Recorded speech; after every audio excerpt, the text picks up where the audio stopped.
Very interesting Harshvardhan जी। एक और tweet है और ये पूरा एक जो आप जिसे कहते हैं ना कि व्हाट्सएप में गिरा मैसेज, एक और है, ये भाई साहब लिख रहे हैं, नेपाल टुडे टुमारो इंडिया, ऐसी स्थिति किसी भी देश में पैदा हो सकती है, भारत माता की जय, Vande Mataram. Exact same line. ये क्या हो रहा है? ये देश के लोग हैं जो इस वक्त ये लिख रहे हैं। देखिए रूबिका जी, मैं मतलब पिछले कुछ समय के घटनाक्रम को जब मैं देखता हूँ ना, तो मुझे लगता है कि ये फॉरेन हैंड्स भारत में भी कोशिश कर रहे हैं और करते रहेंगे। लेकिन जब हमारे देश के नेता, कोई कह देता है विदेशी जमीन पर जाकर भारत में लोकतंत्र खत्म हो गया, जब हमारी कॉन्स्टिट्यूशनल बॉडीज को अंडरमाइन करने की कोशिश होती, कहते नहीं हमारी संवैधानिक संस्थाएं तो खत्म है, वो तो बिल्कुल कॉम्प्रोमाइज है, जब हमारी जुडिशियल सिस्टम को, जब हमारे इलेक्शन कमीशन को, सबको आप संदेह के दायरे में लाते हैं, तभी तो ये सब क्रिएट किया जाता है। और जब आप ये कह रहे हैं कि नेपाल जैसे हालात हो सकते हैं, नेपाल में क्या हुआ भाई?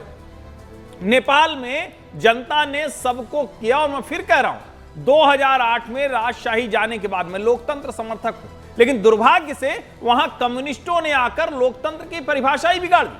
पूरी तरह से वो चीन के इशारे पर काम करते रहे, और जो वहां एंटी इंडिया सेंटीमेंट जो कभी भी दिखता है वो सिर्फ और सिर्फ चीन की वजह से।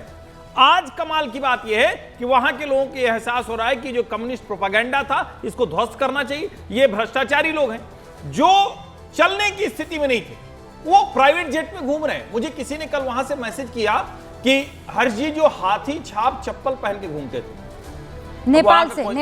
हाँ। अब वहां का कोई लोकल ब्रांड होगा स्लीपर का या चप्पल का, जो भी हो, वो प्राइवेट जेट में घूम रहे हैं। उनके बच्चे जिस तरह की लेविश लाइफस्टाइल जी रहे हैं उसमें लोग टिप्पणी कर रहे हैं। और ये किसी पार्टी का नहीं है, सभी पार्टियों पर भरोसा टूटा है।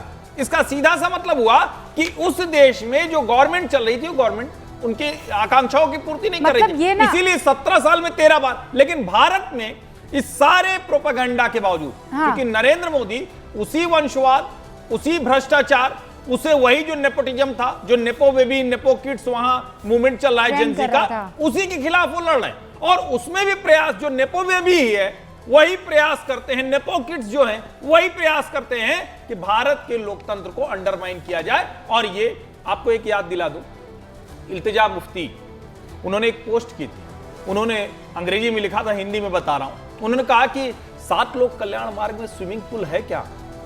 ये जब कोलंबो में राष्ट्रपति निवास में लोग घुसे थे, जब ढाका में राष्ट्रपति निवास में लोग घुसे थे, उसके बाद ये पोस्ट उन्होंने की थी। भारत में बाकायदा टूल किट चल रही है, और संजय राउत की ये पोस्ट भारत के सम्मान के विरुद्ध है। संजय राउत को माफी मांगनी चाहिए। अगर टूल किट का वो हिस्सा बन रहे हैं तो ये खतरनाक है।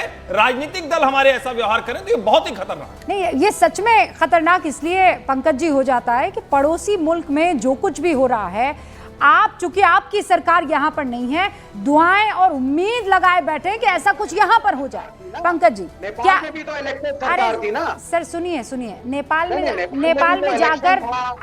में जाकर मोदी जी ने कुछ नहीं करवाया है। आप यहाँ बैठकर किसे कटघरे में खड़ा कर रहे हैं विवेक जी? इलेक्शन का रोना आप लोग रोते हैं। अरे भाई, इलेक्टेड गवर्नमेंट को वहां पर जाकर नरेंद्र मोदी या यहाँ की पॉपुलेशन नहीं गिरा रही है बॉस। नेपाल में वहाँ के युवा उतरे हैं मैदान पर। समझ गए आप? आया ना, आप लोग कहते हैं जो इलेक्शन जीतता है वो सही है, वहां पे इलेक्शन जीत करके एक सरकार। अरे तो इलेक्शन जीत गया इसका मतलब ये थोड़ी कि वहाँ की सड़कें आपके पिताजी की हो गई। इलेक्शन जीत गया इसका मतलब ये नहीं कि आप जनता के नौकर नहीं रहे। इलेक्शन जीत गया इसका मतलब ये नहीं कि अपने बच्चों को विदेशों में पढ़ने भेज दोगे। हाँ? तीसरी नंबर की पार्टी थी केपी ओली की, don't you forget this. Vivek ji, tax पर बात कीजिए आप। सुनिए तो आप मैडम, जब यहाँ पे विपक्ष कोई भी प्रश्न उठाता है, किसी सरकारी एजेंसी पे उठाता है, डेमोक्रेसी का विपक्ष भी पार्ट है, तो हमें पाठ पढ़ाया जाता है, प्रश्न मत पूछो। सर सुनिए, आप किसी पर भी, एक सेकंड विवेक जी, आवाज कम कीजिए। विवेक जी एक सेकंड, आप किसी भी संस्थान पर आवाज उठा सकते हैं, बुलंद कर सकते हैं, यह लोकतंत्र है। और मैं आपको गारंटी देती हूं कि आप मेरे शो में आकर बोलिए और वन वे बोलिएगा, लेकिन बगैर किसी प्रूफ के नहीं, हवा में बैठकर नहीं सर, ठीक है?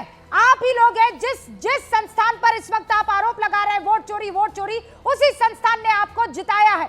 और मैं गिना देती हूँ, हिमाचल प्रदेश में आप जीते तब क्या हुआ, झारखंड में आप जीते तब क्या हुआ, जब आपको 99 सीटें मिली तब क्या हुआ। आपकी मर्जी से नहीं होता है ना कि कभी भी उठे नींद में से और उसके बाद किसी भी संस्थान को आपने कटघरे में खड़ा कर दिया और फिर कहेंगे नहीं हमें तो आप लोग कहते हैं कि हम लोग देश के दुश्मन हैं।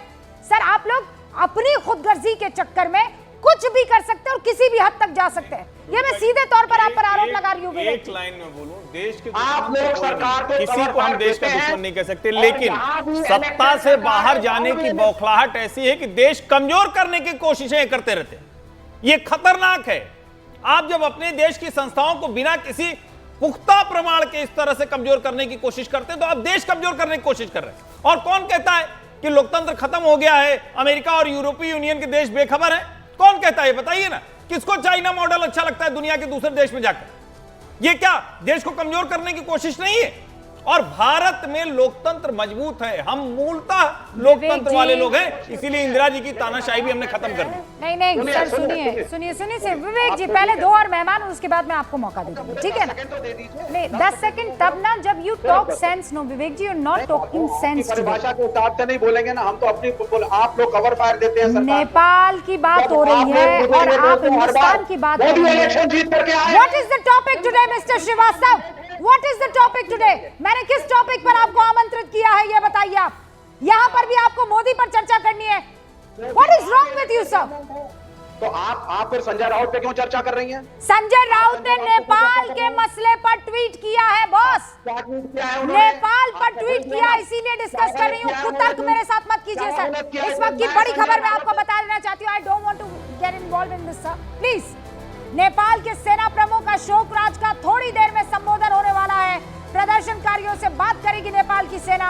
नेपाल की सेना काठमांडू के मेयर से भी इस वक्त बात करने वाली है, हमें यह जानकारी मिल रही है, क्योंकि कहा जा रहा है कि बालेन शाह जो है उन्होंने टिकटॉक पर एक वीडियो, क्योंकि उनका बाकायदा एक बड़े लेवल पर जो है कोई इन्फ्लुएंस है, तो वो बालेन शाह का बताया जाता है। आंदोलन का केंद्र भी बालेन शाह को बताया जा रहा है क्या? और इस बीच खबरें ये भी आने लगी थी कि मेयर ने कहीं प्रधानमंत्री की कुर्सी ले तो नहीं ली है। हालांकि फिर जब उनसे पूछा गया तो उन्होंने कहा देखिए मैं चाहता हूं चुनाव सबके सब आए, चुनाव में जिसे चुनेंगे वही नई सरकार होगी। लेकिन अभी बड़ी खबर यह है कि सेना के प्रमुख किसी भी वक्त आकर नेपाल में संबोधित कर सकते हैं नेपाल की इस जेन जी को, इन आंदोलनकारियों को। पंकज जी भी हमारे साथ बने हुए हैं। पंकज जी, पहले नेपाल की स्थिति पर मैं आपकी प्रतिक्रिया चाहती हूं और उसके बाद अस्मिता जी भी हमारे साथ जुड़ चुकी है जो कि वर्ल्ड हिंदी फेडरेशन से ताल्लुक रखती हैं और नेपाल के सिलसिले में हमसे बातचीत करेंगी। पहले पंकज जी आप। नेपाल में जो कुछ हो रहा है वो क्यों हो रहा है, इसका कम्युनिज्म से या और कोई इज्म से कोई लेना देना नहीं। ओके। ये चीजें एक दिन में नहीं होती कि सोशल मीडिया पे बैन लगा और ये हो गया। ये गुस्सा पता नहीं कब से जमा हो रहा था। बुनियादी कारण क्या है इसका बुनियादी कारण है बहुत भ्रष्टाचार, इसका बुनियादी कारण है बेरोजगारी और बेतहाशा महंगाई। ये तीन मूल मुद्दे हैं। दुनिया में कम्युनिज्म करने से कि ये इसको इस तरह से चित्रित करना कि ये कोई किसी कम्युनिस्ट सरकार के खिलाफ विद्रोह है, ऐसा नहीं है। ये भ्रष्टाचार, बेरोजगारी और महंगाई के खिलाफ विद्रोह है। दुनिया भर में कम्युनिज्म आया क्यों? चीन में, वियतनाम में, क्यूबा में, निकारागुआ में, ग्रेनेडा में, सब जगह कम्युनिस्ट सरकारें आई क्यों? पहले तो वहां कम्युनिज्म नहीं था। क्योंकि भ्रष्टाचार, क्योंकि बेरोजगारी, क्योंकि लोगों को काम नहीं, क्योंकि लोगों की जिंदगी दूभर, तो कम्युनिस्ट सरकारें वहां बननी शुरू हुई। ऑस्ट्रो हंगेरियन, ऑटोमन एम्पायर क्यों ध्वस्त हुआ? क्या वो कम्युनिस्ट थे? रोमानोव रूस में क्यों ध्वस्त हुए? कम्युनिस्ट थे क्या वो? ज़ुआंगटोंग एम्परर जो थे वो चीन में, उनको क्यों उखाड़ के फेंका गया? कम्युनिस्ट थे क्या वो? जर्मन एम्परर, इटालियन किंगडम, पुर्तगाल, अल्बानिया, रोमानिया, बल्गारिया, ग्रीस की राजशाही,